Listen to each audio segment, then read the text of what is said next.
Macam-macam najis dan cara mensucikannya. Pertama, najis muhafafah. Najis muhafafah adalah najis ringan. Salah satu contoh dari najis muhafafah adalah air kencing bayi berjenis kelamin laki-laki dengan usia kurang dari 2 tahun. Dan bayi tersebut hanya meminum air susu ibu, belum mengonsumsi makanan jenis lainnya. Cara mensucikan najis muhafafah.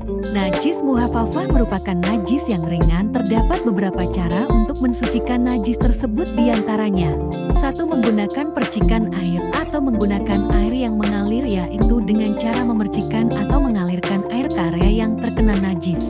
2. Mandi atau berwudu, dan yang ketiga mencucinya dengan sabun. Kedua, najis mutawasitah. Najis mutawasitah termasuk ke dalam najis sedang.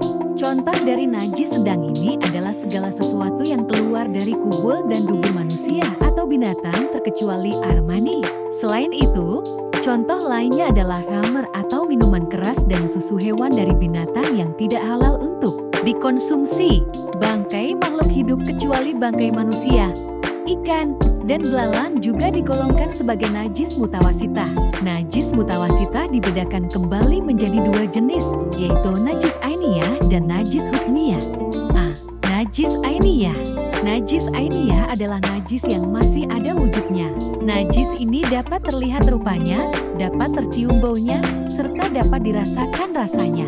Contoh dari najis ainiyah adalah air kencing yang masih terlihat dengan jelas wujud dan baunya. Cara untuk mensucikan najis ainiyah adalah dengan 3 kali mencuci menggunakan air lalu ditutup dengan menyiram lebih banyak pada bagian yang terkena najis. B. Najis hukmiyah. Najis hukmiyah adalah najis yang tidak bisa dilihat rupanya, tidak berbau, dan tidak ada rasa. Contoh najis hukmiyah adalah air kencing bayi yang telah mengering sehingga tidak meninggalkan bekas apapun, baik dari segi rupa yang tidak terlihat oleh mata dan tidak berbau. Contoh lain dari najis ini adalah air khamr yang telah mengering. Cara mensucikan najis hukmiyah yaitu cukup dengan menggunakan air mengalir dengan volume yang lebih besar daripada najis tersebut. Ketiga, najis mughaladah. Najis mughaladah merupakan najis berat. Jenis najis ini adalah yang paling berat dan membutuhkan penanganan khusus untuk menyucikannya. Yang termasuk ke dalam najis mughaladah adalah anjing, babi, dan darah. Apabila bagian tubuh atau pakaian tersentuh oleh babi, terkena air liur dari anjing, babi, dan darah. Apabila bagian tubuh atau pakaian tersentuh oleh babi, terkena air liur dari anjing, atau terkena darah baik secara sengaja ataupun tidak disengaja, maka termasuk dari najis berat. Cara untuk membersihkan najis ini cukup rumit. Cara yang dapat dilakukan untuk bersuci yaitu dengan membasuh bagian yang terkena najis sebanyak 7 kali salah satu dari ke-7 basuhan tersebut dengan menggunakan air yang tercampur dengan debu atau tanah. Lalu disusul dengan membasuhnya menggunakan air.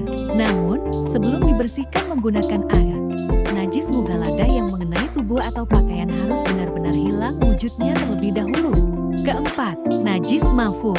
Jenis najis yang terakhir yaitu najis maf'ul. Sederhananya, najis ini adalah najis yang dimaafkan. Najis maf'ul dapat ditolerir sehingga yang terkena najis jenis ini dapat mengabaikan untuk membasuh atau mencuci. Contoh dari najis maf'ul adalah najis kecil yang tidak kasat mata seperti ketika kita buang air kecil tanpa melepas seluruh pakaian yang menempel di badan. Secara tidak sengaja mungkin ada sedikit sekali percikan air kencing tersebut yang mengenai pakaian. Terima kasih.